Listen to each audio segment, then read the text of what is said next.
Hello YouTubers, my name is Amber and welcome to the next Weird or Waitlisted featuring my February empties. I have a couple of hair care products, some skincare, and some makeup to show you guys. So let's get started. The first thing that I finished is a Kinky Curly Come Clean Natural Moisturizing Shampoo. I'm going to tell you, this was a wear it before. I loved it the first time I purchased it. I used the entire bottle. It did fantastic things for my natural curls. It is now waitlisted. And I'm saying that because as I used this, my hair and my scalp felt so straw-like dry before I would apply my conditioner.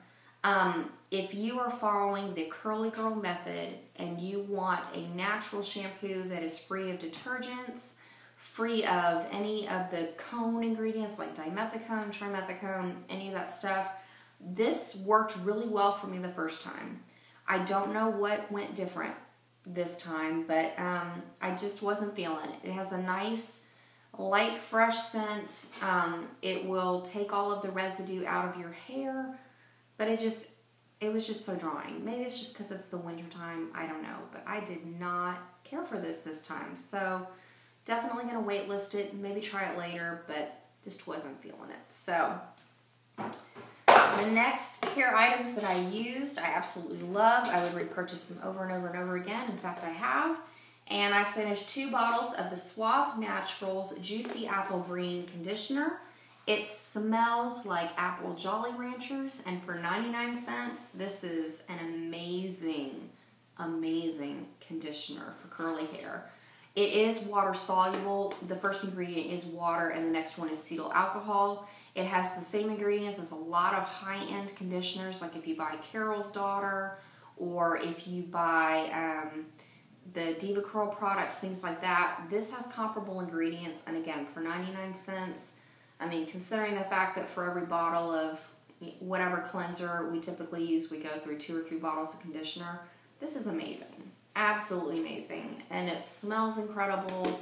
The scent lingers. I do notice that I do have to rinse more of this out of my hair than if I use a more high-end conditioner, because this does tend to leave a little bit of a waxy finish.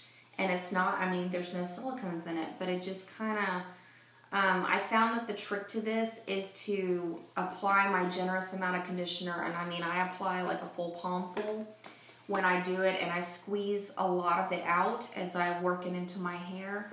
And then at the end of the shower, I'll rinse off pretty much all of it, and then I'll apply just like, you know, a dime-sized amount back into my hair, and that seems to work out better for me. But this, I mean, if you're a natural curly girl, definitely give these a shot. And they have so many scents. Just make sure that you get the one that says Suave Naturals on the label, and you'll be good to go.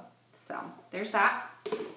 The next thing that I used in my shower, and I love it, but I don't love it. I bought the Nubian Heritage EVOO Repair and Extend Shine Gel. As you can see, I used it all the way down to the bottom.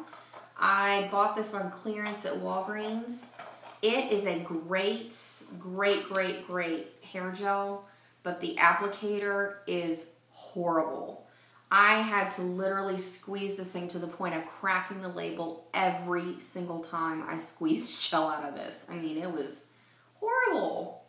But I love the way this gel performs. It smells absolutely amazing. It's very light. It didn't leave my hair crunchy. Because that's the thing, when I wear my hair curly, I don't like it to look like it's heavily gelled. Like, I don't want it to be dark and crunchy, and that's just not my thing. I like soft, even though curly hair is not really touchable, I like hair that appears more touchable, if you know what I mean. So try this out if you see it on clearance at Walgreens. It is worth the buy. It's just, you have to squeeze the hell out of this applicator, which kind of stinks, but it was a nice gel, so I would buy it again. The next hair product, no, never, ever again. It is the Lavish Curls Moisturizer Second Curl Refresher Daily Leave-In. This is horrendous. absolutely horrendous. I bought this at Target in hopes that it would kind of perform like the Diva Curl Mr. Right. It's like a second day curl refresher. This is like spray gel. When you apply this, you need to make sure that you're standing over your shower or leaning your head over your sink or your bathtub, because this product is everywhere and it makes a sticky mess. It is horrible. I tried applying it basically to my scalp and running it through to my ends. I tried applying it in my hands and then emulsifying it and then applying it to my scalp and my ends. No, absolutely not. Was not feeling it. I mean, the smell of this is really, really awesome. It smells like a luau, florally, fruity, I loved the smell, but just the way this performs, it did not refresh my curls. I mean, if you watch my Project Pan video, you'll see that my hair is like, it kinks up a little bit more on the ends, but then the top is like dull, lifeless, and kind of straw-like. It's just not cute. Not cute at all. I did use this in its entirety so I could give you an honest review. I won't give you an honest review until I use things at least halfway down, so I can give you, overall day in, day out what it's going to be like, but this is awful. I don't remember how much I paid for this at Target. I didn't even see it online to link it below in my description box, but don't buy this if you have curly hair. I just don't waste your money. So this didn't work. The next thing, I have a very, very love-hate relationship, but it is the Law Vanilla deodorants. The one that I finished in February is the Healthy Deodorant in the Fresh Vanilla Lemon scent. And I say that I have a love-hate relationship with these because there's a learning curve with wearing a natural deodorant. I started wearing Law Vanilla deodorants last summer. In fact, I have the Vanilla Passion Fruit scent and I have the Vanilla Coconut scent. But here's why it works some days. Some days I finish my day out and I love having the antiperspirant free, no aluminum deodorant. But during the summer, this is not cute because you will sweat and you will smell and you will hate being around yourself. I have gone back to an antiperspirant for right now, and this is why it makes me wonder about this product, because it's the dead of winter and I'm having to go back to an antiperspirant because I was sweating so profusely. I mean, I was grossing myself out and I couldn't even imagine what other people around me must have been thinking or smelling. Like, it's not okay. Not okay at all. I do like the smell of these. They're very light. They're very fresh. The lemon happens to be my favorite, and it's usually the one that's not available on Sephora. But like I said, I mean, you have to get used to wearing it because like all summer, you would sweat. I had to reapply it 3 or 4 times a day. It just deodorizes. It does not get rid of sweat in your underarms, but yeah, sweating now in February, March, like that's not okay. That is not okay. So I have gone back to an antiperspirant. I'm going to try this again because, I've got about half of the Vanilla Passion Fruit and I've only used this Vanilla Coconut a few times. So this is practically a full container. But yeah, I mean, if you want a natural deodorant, this worked well for me for a few months. But like I said, there have been intermittent times where, it hasn't been like a hormone thing for me to just sweat profusely. It's been just random times. But, I've had it on for like several hours and I look down and I can feel how wet my underarms are, and that is just disgusting. And then smell it and I worry about what everybody else around me is thinking. So, waitlist it. I don't know. Just right now, I'm not even giving this a go. The other thing I didn't like about it was when you get towards the bottom of it, my deodorant quit twisting up like this.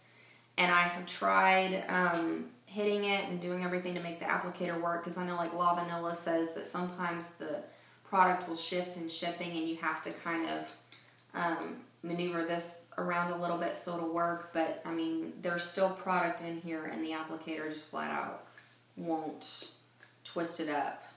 And then it, you know, I can feel the plastic applicator, you know, scraping around my arms, so it's not pleasant to apply it. So considering that this is an expensive deodorant, wasn't real happy about that either. So waitlist it.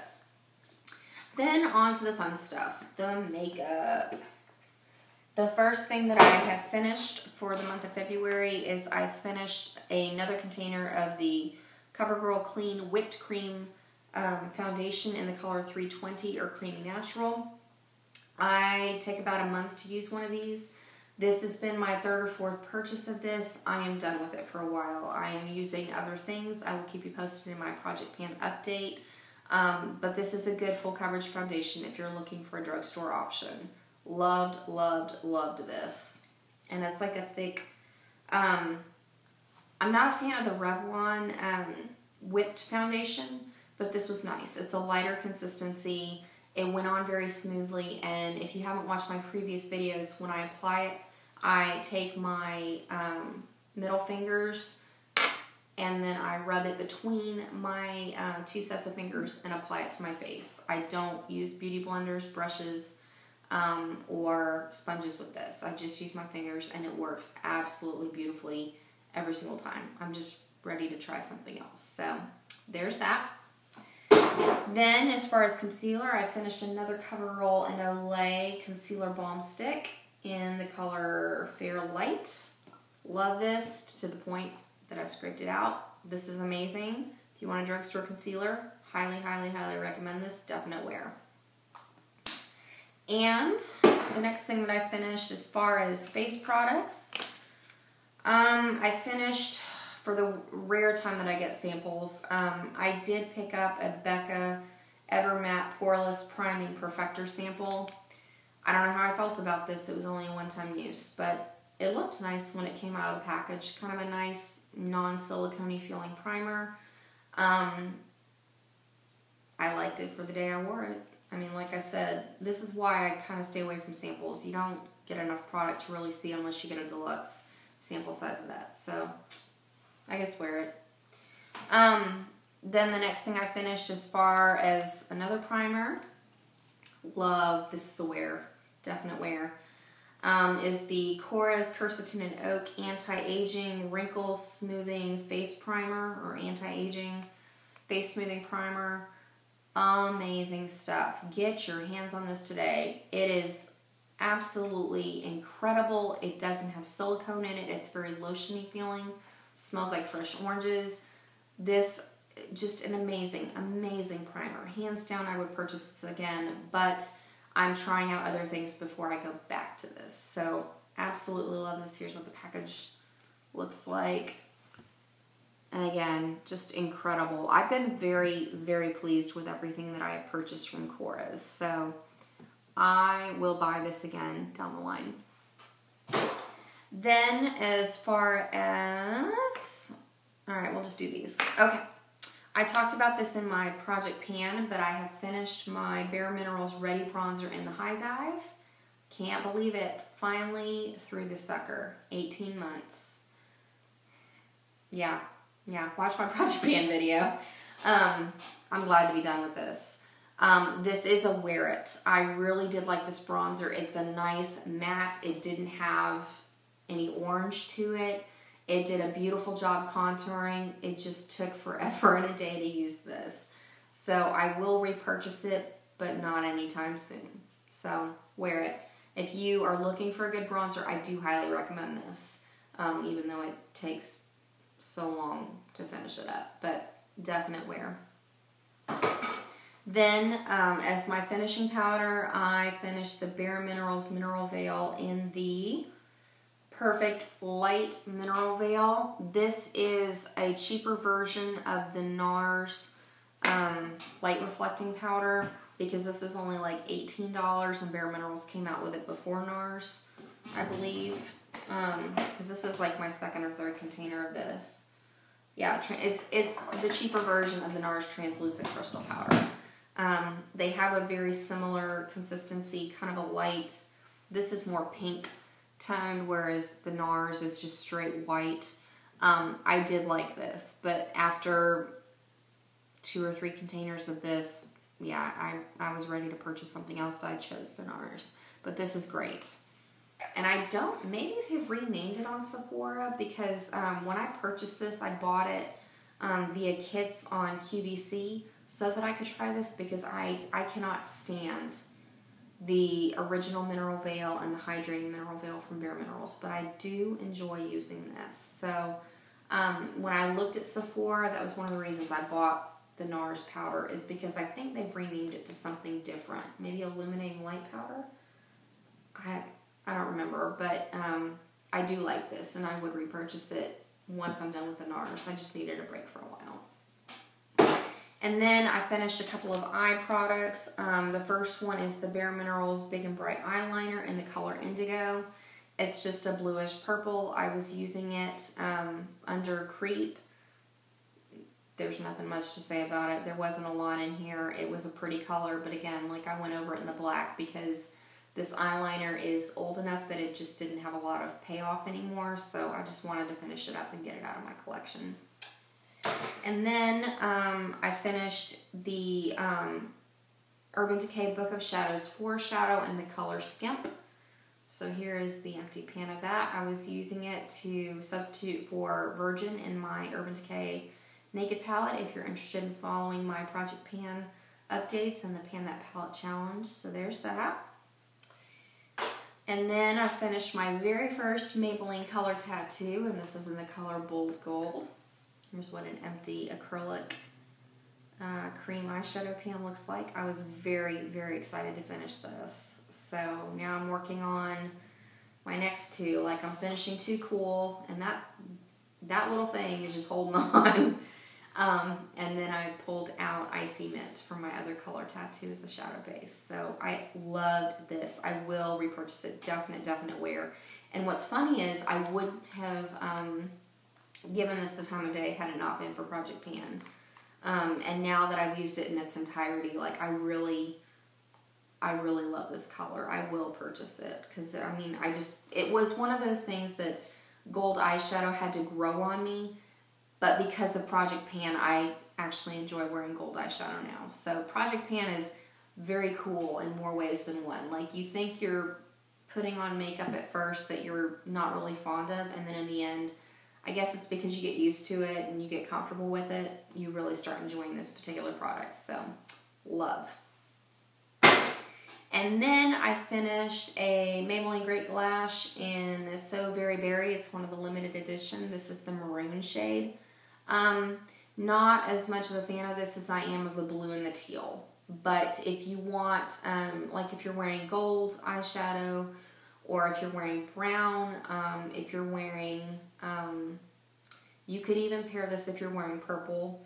It won't show up as well because you want contrasting colors against this if you want it to, well, I use this to brighten my eyes. Like, I put on my normal black mascara, and then I layer this as a finishing touch just to make the eyes, to make the whites of my eyes look brighter and to make the brown look more intense. So this was great, but again, I like the blue and the teal much better than this. And the brush, it does well over normal mascara, but I'm not a fan of these brushes on their own. The color is just kind of a purple, not intense purple, it's more maroon. But it does a nice job of brightening your eyes. So, done with that. And then I finished 3 mascaras. 2 are deluxe samples and the other's a full. I waitlisted the L'Oreal Voluminous Full Definition Original Mascara in a previous video. I'm still waitlisting it. I bought a second tube because I really thought maybe I had a bad tube the first time I tried it. Still not feeling this. Not feeling it at all. I really wanted to like it, and I just don't. It's too wet for me.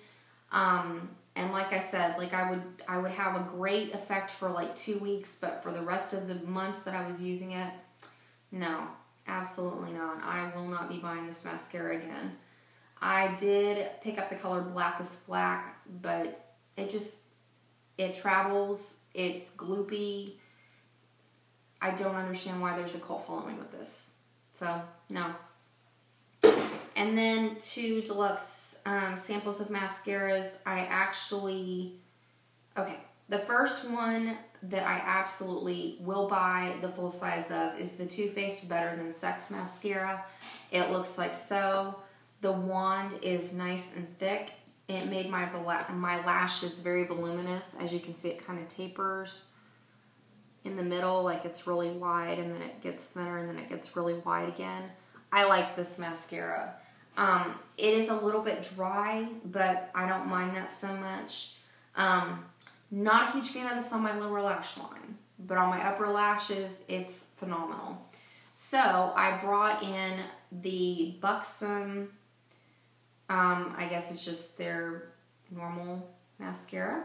Oh, Sculpted Lash Mascara. This is in the color Blackest Black. I got this as a Beauty Perks with Sephora. The brush on this, I'm not a fan of these rubber bristles. This brush is interesting because, as you can see, it has like a wave-like movement. But I'm not a fan of this because it's not like the traditional fiber bristles. It's those rubber bristles, and to me those hurt when I'm pulling them up my lashes. Like, I don't know if y'all have the same problem, but these hurt. But if I used it on top of the Too Faced Better Than Sex mascara, I found it gave me great separation, great definition. This worked out a little bit better on my lower lash line, but like I said, like on my upper lashes, it would hurt to pull it up. So not going to buy the full size of this, but I did enjoy using it while I did. So I guess I'll waitlist it because if the opportunity came up for another sample size of this again with Sephora, I think I would go on and jump on it and get it. So I guess waitlist it. Then there are 3 things that I'm just going to have to chuck. They are definite wear-its, but when I pulled them out of my collection and started wearing them, they're just too old, so I need to get rid of them. And I'm very sad to see these go. The first one is my Bare Minerals Big and Bright Eyeliner in the color Sage. It's a beautiful olive green color. It's going to swatch well on my hand, and the sad thing is I barely even use this. It swatches well on my hand, but when I apply it to my eyes, I mean, I have to pull and tug. It's very hard to get color payoff, so I'm not going to risk it and use it. I'm just going to check it. This eyeliner is several years old. It's time for it to go. Very sad, but definite wear it if they still made these. But Bare Minerals has discontinued this particular eyeliner, and they've started calling them something else. But it's a beautiful olive color, but not worth it. And these I'm really sad to get rid of. Really sad. I have 2 of the Buxom cream glosses. One of them is in Berry Blast and the other is in Cherry Flip. These are just too old. When I open them, they smell really, really rancid. They sting horribly when I apply them to my lips. Because I did pull this out, the Berry Blast, to use in my Project Pan makeup, but I noticed that as I started using it, like, my lips were getting really, really big and poofy. They would hurt when I would take the lip gloss off, and then just the smell smells fine when you smell it in the tube. It just has like a sweet, it almost smells cinnamony on top of the vanilla that it's supposed to smell like, but when I applied it to my lips, the smell turned rancid very quickly every time. So I've had these for years. It's time to just let them go, but I will repurchase these because the colors are absolutely stunning. This Cherry Flip is like a muted red, like a muted tomato red, and I thought that would pair well for spring. Like, and if you watched my Shop That Stash video with the NARS Spring 2014 collection, I thought this would pair well to do the tomato red look for the spring, but I need to get another one. And then this I thought would go well with Urban Decay's Venom. And then my favorite lipstick from CoverGirl and 335 are Embrace, but it's not worth it if it's going to be rancid. So that's that. But we're on to another month, so we're going to have all new fun stuff to work through and try out. So that is it for today. Go on and stay tuned. I will be uploading several videos. I have another Shop That Stash coming up with drugstore products that I'm duping with high-end things if you're looking for alternatives to change up your makeup routine. And I also had a really sweet subscriber, Olivia Hughes, ask me to do a video on tips to having a successful project pan. So I will go on and be filming that, and stay tuned for those uploads. They will be within the next few days, and then before we know it, we're on to another project pan update. So I hope you guys have a wonderful day, and I will talk to you next time. Bye.